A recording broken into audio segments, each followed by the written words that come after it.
الله الرحمن الرحيم. أزور سيدتي ومولاتي وطبيبة المعلولين ألا وهي العلوية الشريفة بنت الإمام الحسن المجتبى عليهم السلام.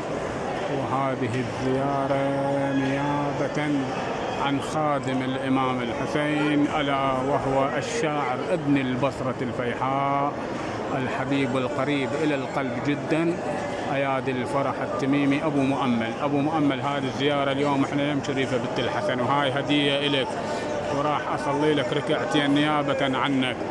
واحنا هالليلة ليلة استشهاد العلوية شريفة بنت الإمام الحسن، واحنا هسه بجوار المرقد إن شاء الله. الله يشافيك ويعافيك ويعطيك الصحة والعافية إن شاء الله، ورزقك دنيا وآخرة، وطيب عيونك إن شاء الله. وأنت إجيت على بالي وقلت أنا خلي أزور لنيابة عنا. هاي الزيارة نيابة عن الشاعر خادم شريفة وخادم أهل البيت وخادم عمك الإمام الحسين عليه السلام ابن البصرة الشاعر الحبيب أيادي الفرح التميمي، قربة طاعة إلى الله تعالى. خادمك إن شاء الله أنا الصغير أبو هاشم الرباعي.